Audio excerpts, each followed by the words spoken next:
Et c'est par Papa Abiassi encore que l'Esprit a donné Elbera Kaberet Eli ô Éternel, ô roi généreux de la moisson, etc. L'Éternel a encore donné d'autres chants par lui que le Seigneur m'a permis de consigner dans votre livre de chants. Papa Abiassi n'était pas au nombre de ceux qui sont allés qui ont pris part au premier pèlerinage historique de l'église du christianisme céleste en 1947. Ses enfants sont là. Le grand frère Jonas Abiassi, dans les HLM à Papa, à côté du cimetière, il est là. Le grand frère David Abiassi, il est là. J'invite les fidèles à se rapprocher d'eux pour avoir la vérité. Je suis sûr que le devancier qui a rapporté cette histoire de pèlerinage-là, il a dit qu'il a reçu son histoire de Papa Oké. Papa Oké ne peut pas se tromper. Je suis sûr que c'est ce devancier-là qui s'est trompé. Ou bien, l'histoire que Papa Oké lui rapportait était trop longue et il s'est assoupi. C'est pour ça que je suis sûr, ça doit être ça. Parce que Papa Oké ne peut pas se dédier, il peut pas, ce qu'il a dit avec enregistré, et c'est ce même jour-là que Papa, le devancier Lakimi, a été lui aussi interviewé à la paroisse mère. J'ai la vidéo. Ceux qui sont allés au pèlerinage, la première fois, certains ont dit 7 personnes. Maman Yamanari, Papa Nyanga, celui par lequel l'Esprit a donné le nom de l'église du christianisme céleste, il a ri, il a dit, il ne faut pas les écouter. Il cherche un nom. Le devancier a dit que moi je cherche un nom. Je n'ai pas besoin de nom.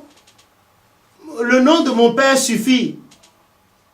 Papa Nyanga a raconté, j'ai vu Papa Jean aussi, il m'a dit en goût, il a dit, mon enfant, le temps a passé et puis que eux ils sont devenus vieux, ils ont oublié un peu les faits. Et qu'en ce moment même encore, ils n'étaient pas encore chrétiens célestes. Eux aussi, ils boudaient un peu au chauffage, ils avaient peur de son truc qui faisait tomber les gens là. Papa Oké a dit la même chose. Mais il était là le jour où les gens partaient, il a vu le départ. Parce que c'est d'Arwanti quand même que les gens étaient partis. Il y a un autre témoin que les chrétiens célestes n'avaient pas consulté, qui m'a fait du mal. Il s'appelait Alagi Hilaire. Il habitait à Arwanti comme à la maison Balogun. Et c'était le cousin direct à Papa Oshofa. Il a rapporté plein d'histoires concernant l'évolution de l'église. Et Baba Tessilimi, vous avez vu leurs photos dans les livres, ils ont raconté plein de choses. Et quand le prophète Oshofa aussi m'écoutait des fois, il disait, mais où tu as appris tout ça là? Et je riais. Et je disais à la Guillet, Baba Tessilimi, il riait. La dame Soubeda, si elle n'est pas encore morte, elle est là. Elle peut attester, c'est la cousine directe à Papa Oshofa, d'ailleurs qui était amoureuse de Papa Oshofa à l'époque. Elle est là. Maintenant, je ne sais pas si le Seigneur l'a déjà rappelé à lui. Sinon, elle peut, tout ce que je viens de dire, elle peut attester. Donc, je ne parle pas de façon pifométrique. Je ne veux pas aussi, ici, là, devant la caméra, dire que le devancier a menti. Non. La preuve, Jésus a vécu des carnets, des visous, des factos et des personnes. Mais cependant, la junte des pharisiens, des scribes, disait à l'époque, il est un faux. Il faisait des miracles par Belzébuth, comme il avait été dit de Papa Oshofa. D'autres ont écrit, Jacques a écrit sur lui la bande de Jésus. J'ai le livre Marie Magdala, la femme de Jésus. Les gens ont écrit, et jusqu'ici en Israël, les gens racontent d'autres histoires sur lui. On ne peut pas refuser ça. Voilà les sources de ce devancier Umpati qui a parlé. Il n'a fait que rapporter ce qu'on lui a dit. Je suis sûr qu'il n'a pas inventé. Il a raconté ce qu'on lui a dit. Et qu'on ne le condamne pas.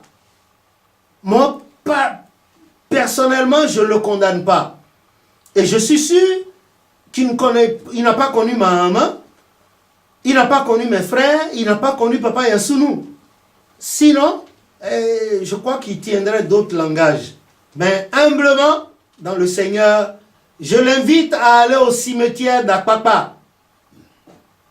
Cimetière d'Akpapa. S'il veut, il peut entrer par la première porte, la petite porte, ou bien la grande porte qui est gâtée du côté d'Habitat. Il n'a qu'à entrer dedans. Il verra une tombe et il va voir du monde, des blancs comme des noirs. Ça vient de partout, le monde entier, et les gens font des témoignages sur lui. Les lundis, c'est les religieuses et les religieux de la paroisse catholique Sacré-Cœur d'Akpapa qui vont dire une messe là-bas.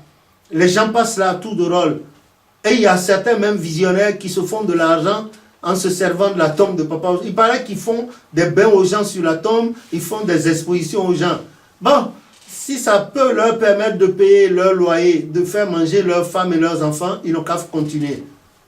Que le nom de l'Éternel soit béni. Donc, ce devancier ou parti là, je ne peux rien avoir contre lui. Qu'il dise ce qu'il sait. Et je suis sûr que s'il n'a pas entendu l'histoire comme ça, il n'a pas appris l'histoire de cette manière, il ne peut pas le dire. Hein?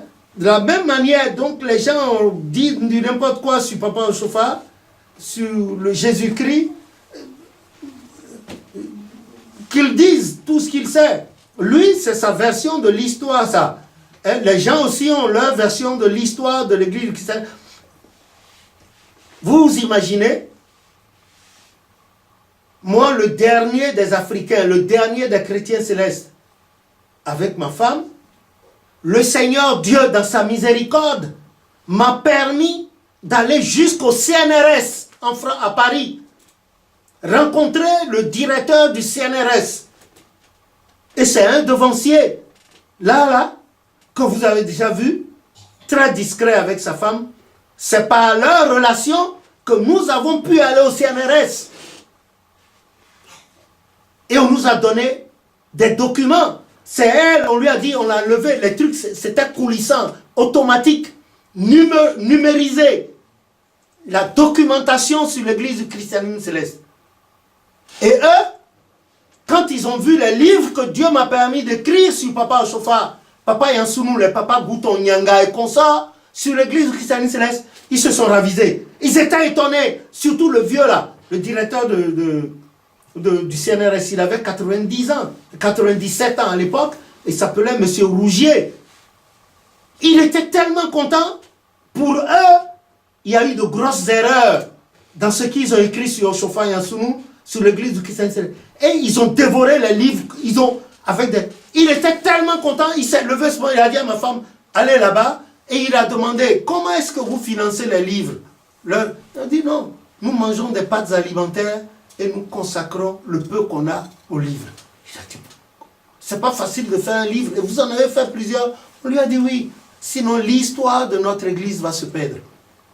Il était tellement content, il a ordonné, et c'est comme ça, on nous a donné des documents, ce que la colonisation, l'administration coloniale, au temps de Papa Ochofa, à travers le commandant résident Henri Filatrio de Guinée, le père de Daniel Mitterrand. Il nous a sorti, il nous a donné des photos, et encore, il m'a donné une autorisation signée, écrite et signée. Directeur du CNRS, il m'a dit de publier. Et c'est ce qui fait que dans certains livres et sur certaines vidéos, vous voyez certaines photos que l'église du christianisme céleste n'a pas et n'aura jamais. D'abord, tout le monde ignorait l'existence de telles photos. Il a donné, il a dit, vous avez vu, j'ai mis dans un des livres là, sa signature, la signature pour publier, il a dit qu'il me donne. Et j'ai un petit mot de lui, j'ai un mot de ce monsieur, je ne sais pas si je l'ai ici. Ce vieux-là m'appelait papa. Il y a des témoins. Il m'appelait papa. Lui, il avait 97 ans. Moi, j'avais à peine 60 ans. Et il m'appelait papa. Il a écrit pour me remercier encore pour l'effort que j'ai fait. Il y a plein de chercheurs sur l'église du christianisme céleste, sur Papa Chofa Yassou, le Papa Sivanolo, qui ont eu mes vidéos et les livres. Certains sont venus me féliciter. C'est Jésus qui ne félicite, pas moi.